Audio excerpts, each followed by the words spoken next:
hinahagad me are just basic requirements. Ano po?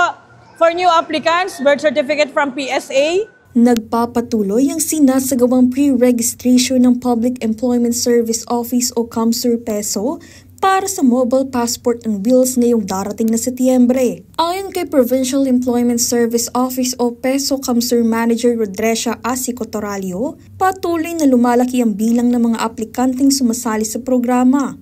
Sa kasalukuyan, humigit kumulang 500 aplikante na ang may kompletong requirements at may nakalaang slot, habang 300 pa ang hinihintay na makumpleto ang kanilang papeles.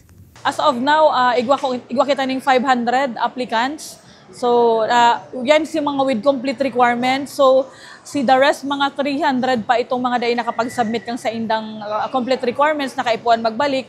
Ninhulit, may mga nahiling kaming incomplete yung mga kaipuhan nilang masumitir bago mag-abot ang satong Passport on Wheels sa maabot na September 23 to 26. Isa sa mga masayang benepisyaryo si Melanie Geriba mula sa San Gabriel, Pamplona. Bilang first-time passport applicant, malaking tipid aniya sa gastusin at pamasahe ang dulot ng programa dahil hindi na kailangan bumiyahe sa malalayong lugar.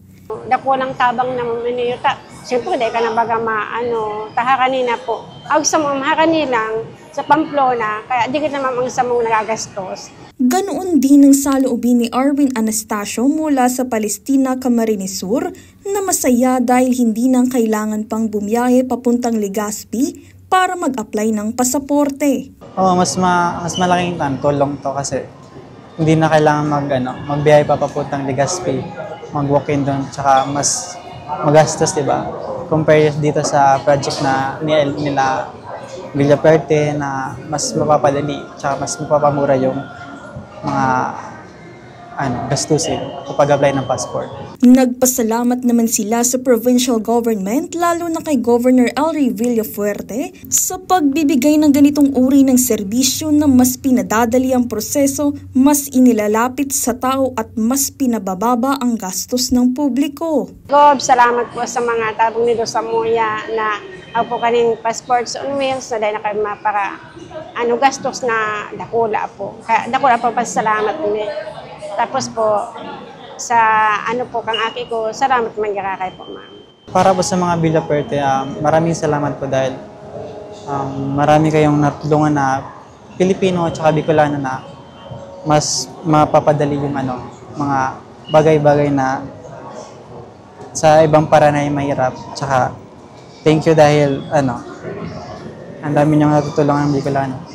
Siyempre, ang CAMSUR PESO, buong puso na nagpapasalamat kay Governor Elry Villafuerte sa suporta sa mga magagayo na mga programa na itinatao niya sa mga taga Camarines Sur. Ini para mas mapapasil, mas makapagtao pagkitanin marhay na serbisyo, digdi sa tuyang kahimanwa, lalong-lalo na sa mga taga Camarines Sur.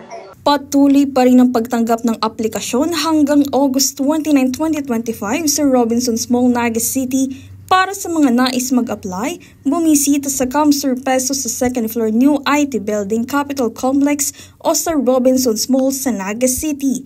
Maaari ring makipag-ugnayan sa kanila para sa iba pang detalye. Darlene Lastrulio, CSN.